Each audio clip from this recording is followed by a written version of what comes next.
Welcome back to the Main Fair podcast. You know, this is something a little different about me today. Y'all, I have on a beautiful, right? Anyway, some long hair. But it was inspired by my guest today, okay? Let me tell y'all. This person I have been following for a long time. I mean, I've seen his numbers grow from little bit.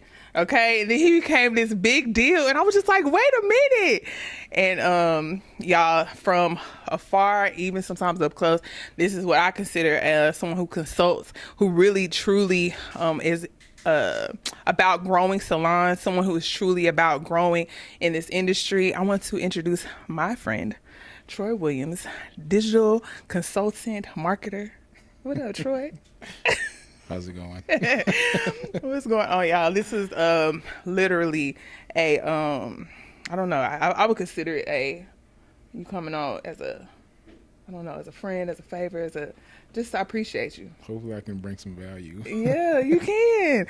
So I tend to, the last time I went live, we was in here in the salon, and Shabri and I was going live, and you came into the live, and you even told me, like, you need to do this more often, but you didn't know I was doing this. Nope. Yeah. So, like, what do you think about, like, the podcasting space right now? Like, you know, as far as what is it doing? I think there's a lot of opportunity. Yeah. There are less podcasts than like YouTube channels or websites. So as far as competition, I think it's a lot of, room for you to grow. Yeah. And I haven't witnessed anything in the like hair space. So why do you think that is? Most hairstylists don't have time to start podcasts. Right. Or the technical know-how. So Yeah. I think that's probably one of the biggest reasons. Yeah, and I was saying how, like, for me too, I'm so used to being behind the chair, and if my camera comes out or somebody starts recording me or I'm taking pictures of my clients, the visual aspect is there. Like, I could see myself doing a YouTube, but when it came to the podcasting, actually listening and being able to translate what I'm doing audible was like, in the beginning was a challenge. So I'm learning to be able to use my words. And so I think stylists too, we're not used to talking through our service, maybe even talking, educating people through what we do. And so perhaps this could be helpful for us if we really consider it more, you know? Yep. Yeah. So, like, start me from the beginning, because how did you even get into I grow salons? What made you decide to start growing salons? I was honestly trying to make money online, and I wasn't really getting much traction. I ended up hiring a coach. The coach said, take what I've learned as far as marketing, so SEO, ads, and apply it to hairstylists. He actually made me make a list of the industries of friends and family. 5 out of the 10 was hairstylists, so it's like focus on that. Okay.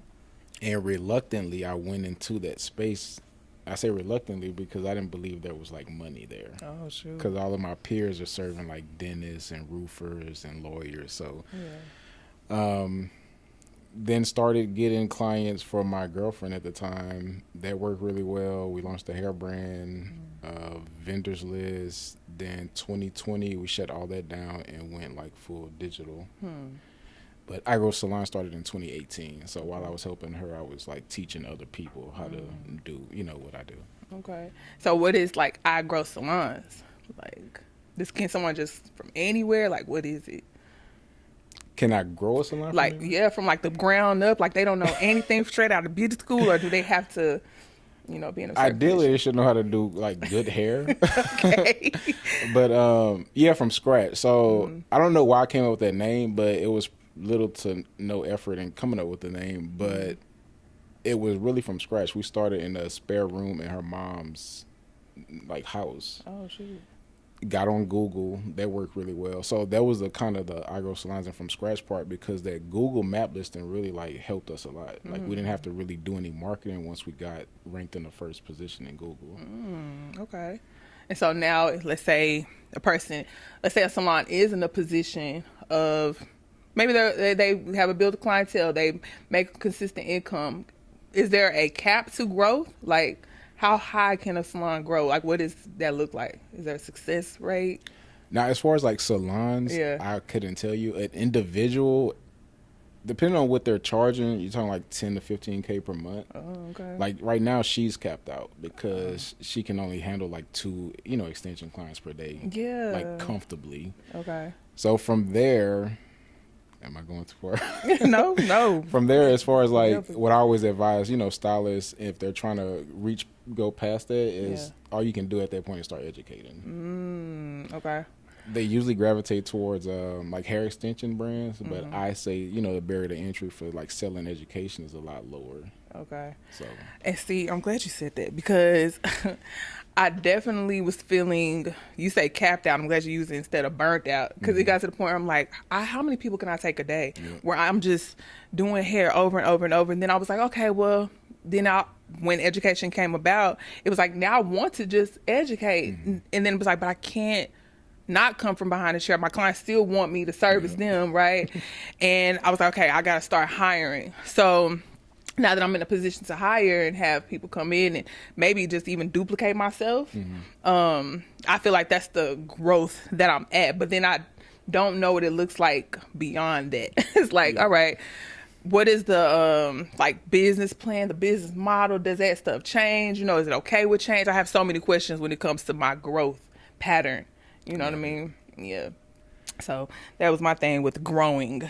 So what advice would you give stylists or anyone who's coming into or ready to grow their salon? Grow. Not say salon. As far as like what ways they might could take? Yeah, like what's some advice that you would give them? One thing I see that's popular now is a lot of stylists are transitioning from, or they're not fully getting from behind a chair, but they're opening the salon suites. Like that's popular, where they're kind of getting into real estate. The other thing from there is like opening the salon if you want to go that route, and hiring. From there, it's like education or a hair brand. That's usually what I see, where they start to branch out and try to make more money than what they're making now. So you would advise that to look into real estate, as far as I'm low effort, low barrier to entry, low money, low risk. So I'm going to go education because it typically costs nothing to go that route. Then from there, you could probably make a easy 10 to 15K per month selling education. Then I would take that money and start investing into maybe the suite side or the salon side. Okay. I do have some courses online and stuff, and I'm like, that's great, but my courses, I don't know what it is. I'm like, people love to come see what I'm talking about in person, but I can't get past the online how to get people to buy into my education. They usually want to DM me, talk to me to death on the phone, and it's like, just buy the course. Everything I'm telling you is in there. Like, what is that about? That typically happens when you haven't answered specific questions on your sales page. So on your sales page, you have to sell. Okay. You have to convince me of why. Are you saying sales like service? The product. Page. Okay. Oh, okay. So what's the course on? So I have a few. One of them is, I love to encourage people to dedicate their at least a year to your stylist. And so we call it the 24 Club. That's 6 rules to grow 6 inches in 12 months. Okay. So because there is a type of commitment and dedication that the client and the stylist need to have, it's like trying to teach people to be consistent. This is for the consumer or the stylist? Both. They both can gain from it. The stylist can learn about how to actually execute 6 rules to grow their client's hair 6 inches. And then the client can also learn how they will achieve the 6 inches in a year. So that part, you have to get super specific about who it's for. It can't be for both. Okay. Why I say that is because with the stylist, you have to position that digital product in a way that's beneficial to her. The 6 inches and retaining clients, all that is fine, but what does she really want? Usually money. Right. So why learning this will make you more money? Position it that way. So all my digital products, when I'm selling, are positioned as solutions to problems. That's why I usually have no problem selling them, because I've already done the research on what people are, having issues with. With the issue. Okay, well that makes sense. So it sounds like my product is more geared to the client because they want to achieve the length, and that's usually their problem. Client, you can position the same product to two different people, but you have to speak to the pain points of the client and speak to the pain points of the stylist separately. Yeah. Right. Okay, that makes sense. That makes sense. And that's, I think that's part of why it's hard for me to get from behind a chair too. It's like I draw a lot of clients, and I'm like, my goal, like even in this platform, is to start speaking to stylists and then the clients, you know, too. But I have a half for the clients, but mainly the stylists. And yeah, I got to figure out how to draw the line. I mean, I think the podcast will do both, like create awareness on both sides. Then you would just have like a suite of products for like the stylists and the clients, physical and digital. Physical and digital. I see too that you are in the like Facebook. Is it still Facebook heavy for you? Yeah. Well, now Facebook, it seems like it's I don't even know when the last time I posted on Facebook, and I can tell it may work because there are people there, but like. Why Facebook? When I say Facebook, I mean Meta, like so the entire thing. Okay. Now, Instagram, Facebook, WhatsApp, Messenger, depending on like the age group of your clients, one may work better than the other. Okay. Do you see a lot of people coming from Facebook or Instagram? No. Instagram now. It used to be TikTok, but I guess they doing something. So funny. Based on your demographic, your branding, Instagram people find you more appealing. If you're going after like older women, Facebook may be your spot. Like my audience is typically like 25, 35 African American women on Instagram. They earn about 6 figures. Okay, and you doing the research on it, like you based on who gives me money. It's usually them. I love how blunt you are about like getting paid. Like, it's okay to say we want to get paid. I think, you know, we try to sell this whole, like, heart posture. Like, okay, that's fine. Yes, I get it. But at the end of the day, I want to get paid. Well, I've earned the right. I have too much free content on the internet. you really had. Yeah, you literally do a class and, like, y'all just come in and come learn. Yeah. For free. Can you share with us, like, any specific challenges that you've had facing during this transition, going from I mean I think I saw you at like it was in the like low numbers, maybe like it was like 2 3 not even 2 3 followers, maybe 13 14 followers. I was in there that early. You were my very first free consult. Like I was doing free consults. You were the first one. See? So like what has that transition been like for you? It's been a lot of learning. The free consults is helping me do research for free. Then I learned how to do research and get paid for it. Then from there, I get to create products to sell. So like, for example, my last challenge I just did where it was 5 days, I taught hairstylists how to get fully booked using ads. I got paid to run the challenge. So from the sales I made on the back end, but I took the recordings and packaged it up and sold that as a course. Exactly.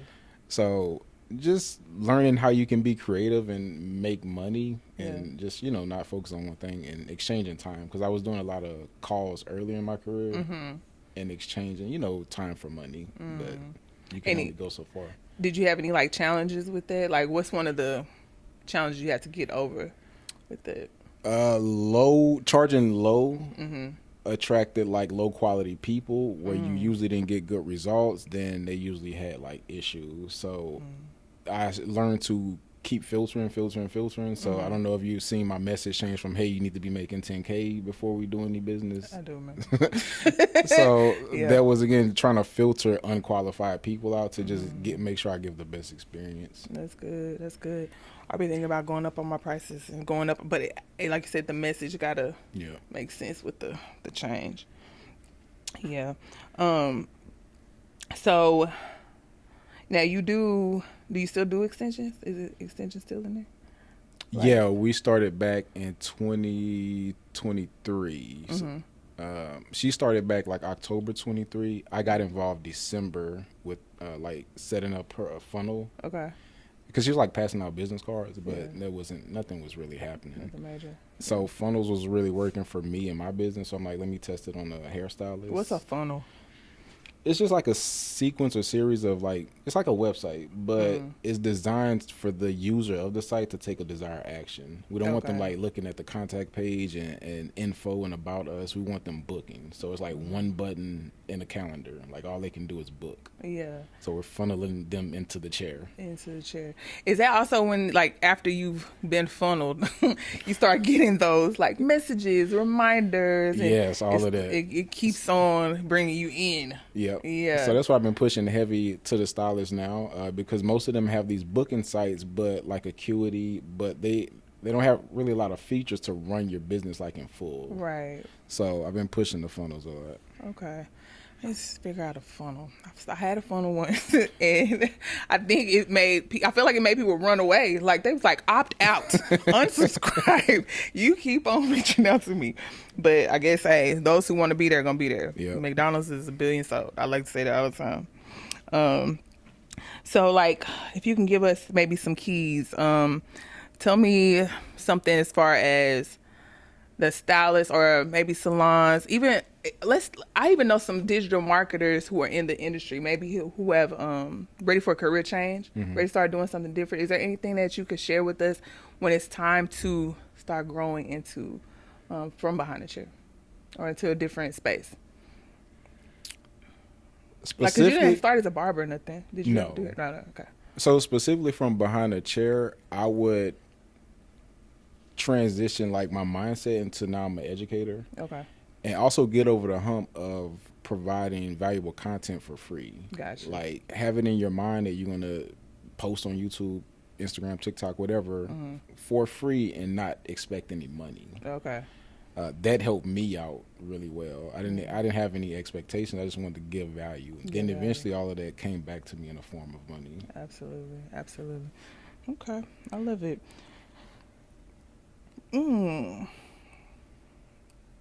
Any particular digital marketing tools or platforms that you find specifically useful or effective?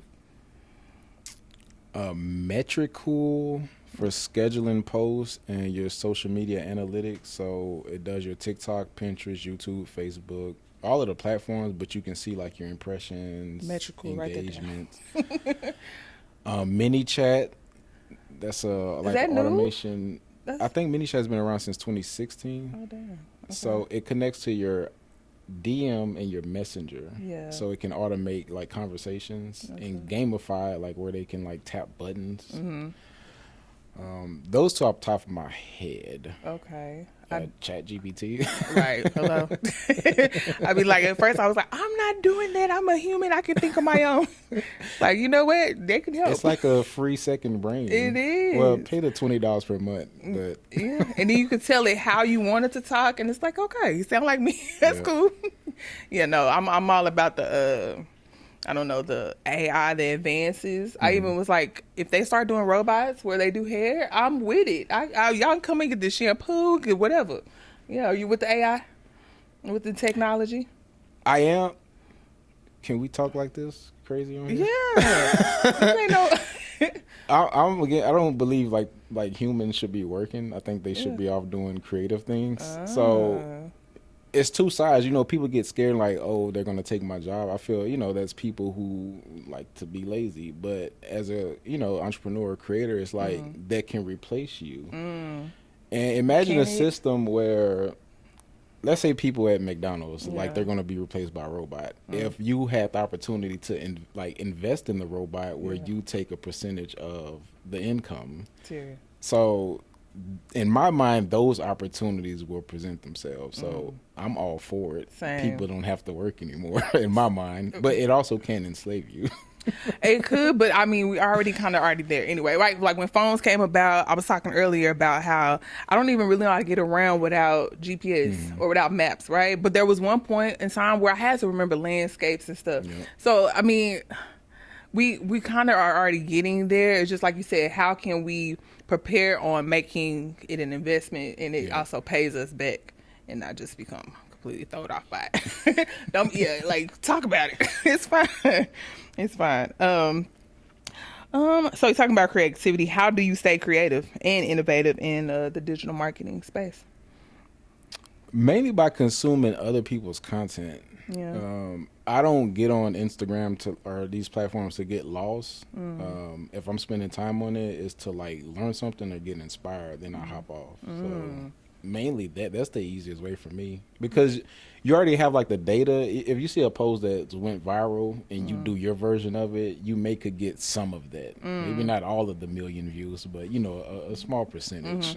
So it's okay to just kind of borrow from people. That's what everybody doing anyway. Right. Now, one hack: most of us we don't hang out, especially like shorts on YouTube. So I get a lot of my stuff from there that I don't see on Instagram. Okay. How you know you're not seeing it if you know you hopping on and off? What do you mean? Like how you know on the shorts you're not seeing it on Instagram? Like you maybe you saying like you don't see it as often on Instagram, like it's not popular It don't yet. exist because sometimes it's kind of cool. I don't know if you remember when I did the post about the how to not pay for a deposit for the stuff, but it's basically about this kid like hacking your website where I could make your deposit value 0. Oh shoot! So I got that from YouTube, and they flipped out on Instagram about it. They didn't know it was like a joke. Right, like take that down. No, okay, I consider that. I got my TikTok banned over that post. Really? Somebody thought it was like real, and they like. Is it still up? We need to insert it right here. It's still on Instagram because they know me on Instagram. Yeah. They didn't know me on TikTok, and it reached out to people who didn't know me. Which can bring you an audience, positive or negative. Some people want to come just keep following you just for that. Like, what's that about? Let me see what he's talking about. How did you grow into that? Is that part of how you grew your numbers, grew your followers? So I always, I do lives and all organic stuff, but the bulk of my audience pretty much came from ads. Some ads. I run, ads throughout the year, so usually that. Okay.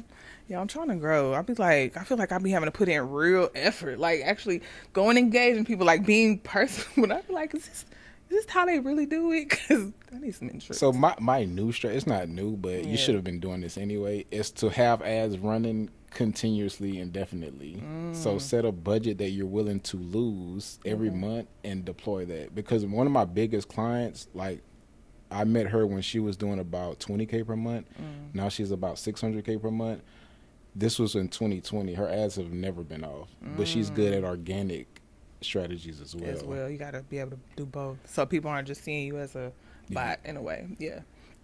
Well, Troy, we really appreciate you for coming on. How do people find you? Like, how do those looking for you? Everything's I Grow Salon, Instagram, YouTube, Pinterest, Twitter. Yeah, right. TikTok is I Grow Salons 1 because I have to start a new one. Okay. Okay. Well, look, y'all. That was Troy, I Grow Salons. If you are a stylist or if you are in the industry, if you're just looking to grow your business, he's a consultant all the way around, I believe. I think you could probably talk to him out. Look, at one point he was doing like, what is it? I would say stock crypto. I mean, the dude the mind is genius. Okay. So y'all reach out, and thank you so much for tuning in. One last question. Yes, one last question. If you had to start from zero today, so say your TikTok out there, and I meant you have to start over again. But if you had to, if somebody came in and retired you and bought everything out, and you have to start everything from ground zero again, that's good. How would you go about doing it? With what I know now, and I have the option to go into any industry as well. From ground zero. Right now, I'm probably it'll be like AI solutions for companies or crypto. I really have a passion for like money in crypto, and I made some decent money in crypto, but I can't do both. So it's hard for me to like let this go, then start from there, like start with that scratch. But if everything was wiped out, I think I'd probably go like crypto. Like, would you start off like on an app? Like, more specifically, what steps, without getting into detail, would you take? I'm not trying to do a consult here, but no. For the viewer, I would start the same way I started with I Grow Salons, providing free, valuable content.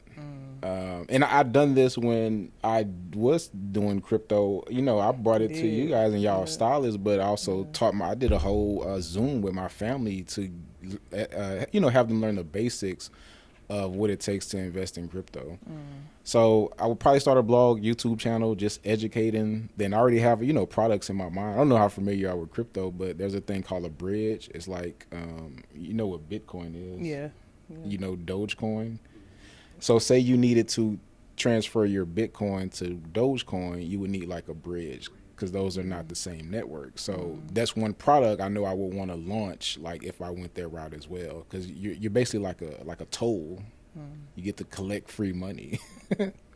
So are you saying like you would create a free platform for people to come and learn what you know, and then let that audience grow and monetize it with the bridge? I would also start my own project, but it would have to, have utility. There's a lot of like bullshit projects. No offense to anybody in Dogecoin, but it doesn't do anything. So I know people like it, but as soon as like crypto can like truly be where everyone can make money, and that's what it's built for, like for even poor people, uneducated people to like get in on the game. When that happens, then I think it's gonna go to the moon. more than stocks. Why do I think Stocks and is crypto because it's not. That's for rich people. okay. Crypto allowed the most poorest, uneducated, know nothing having person to make money. Like even me. Okay. Okay, that makes sense. Like I made like, can I talk money on here? Is that okay? Yeah. So I invested $30K into a project. It was called Fed Token, and I turned that into like $1.2 million in like 3 months. Yeah.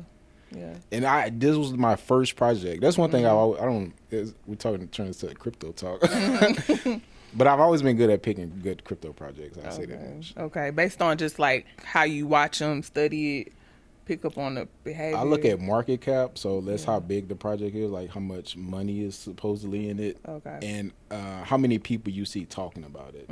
I had 1 million Dogecoin in 2012, I believe.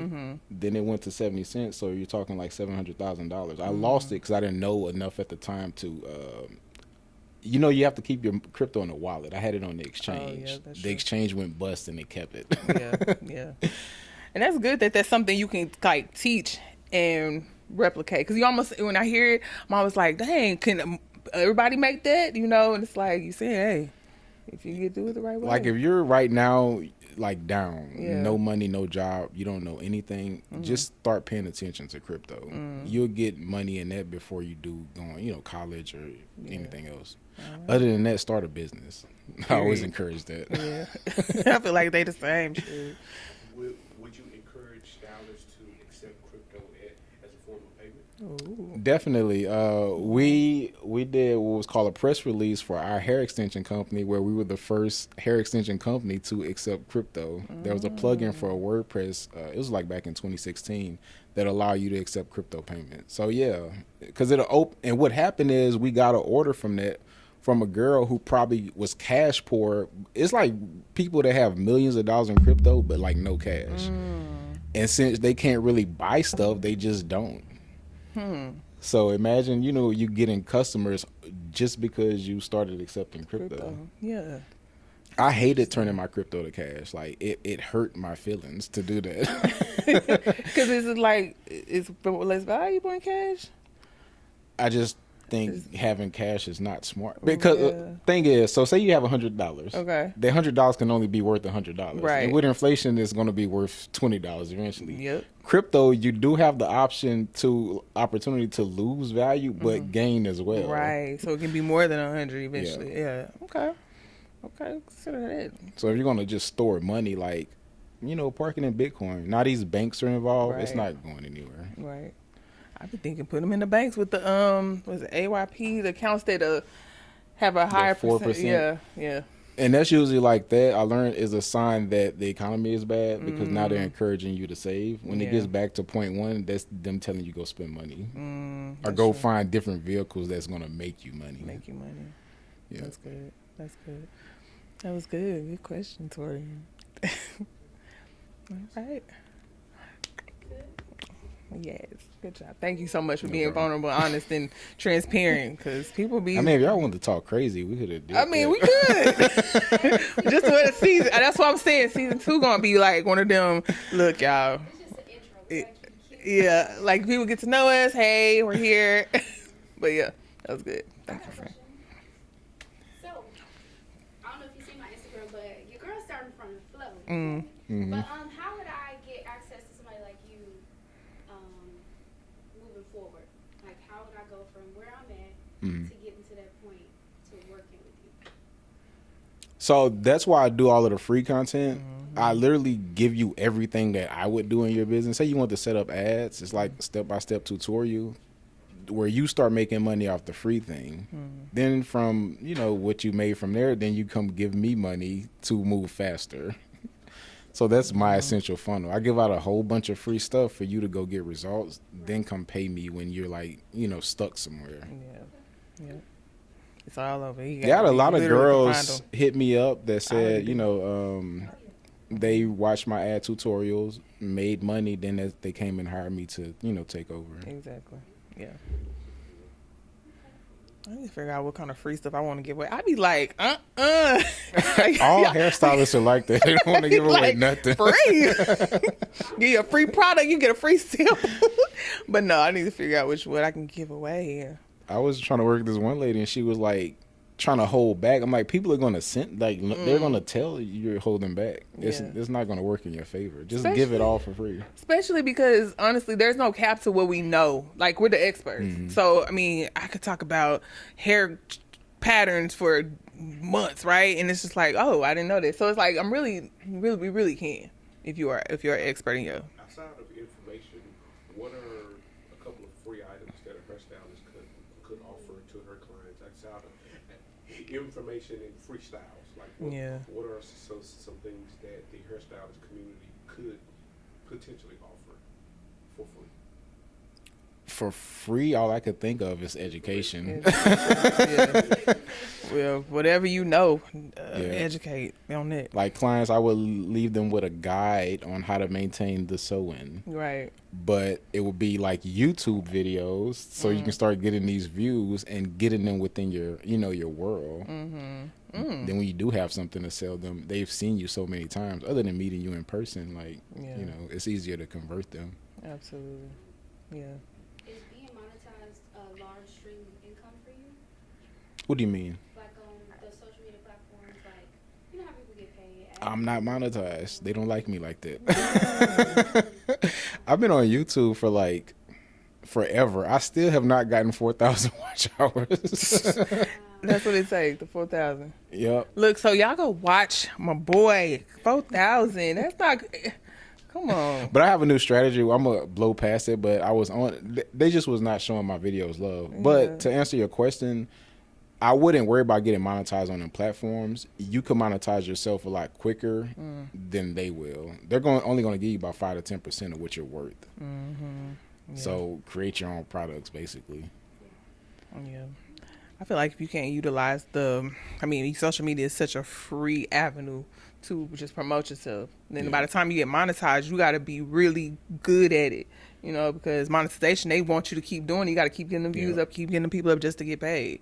So it's nice. Yeah, I look for forward sure. to it because you can use that money to cover rent. Absolutely. I have a client, she's on track to doing 10K from YouTube per month, which could cover half of my cost to her. Right. Half, okay. That's what's up. Can you leave us with one last word of encouragement for all the people who are seeking growth?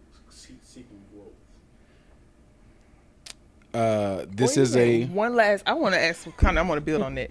Like one last thing that you can give to someone who's seeking consultation, seeking more help, maybe even a mentor, seeking they at that cap, seeking growth. Go in your pocket. Everybody want the help, but they want it for free. And you giving out free. So and one thing with me, sometimes I know I pay for stuff that I know, but deploying that money makes me go work. I get in these ruts where I'm kind of lazy in my business. Like I took a trip for a one-on-one, a 90-minute one-on-one for $25K. But when I finished, I'm like, he answered like maybe 3 questions. Where it was able to help me connect the dots. But, you know, if that was my mom, she would feel like she got ripped off. So when you do deploy money, it makes you get serious. And now you have to pay attention. That's right.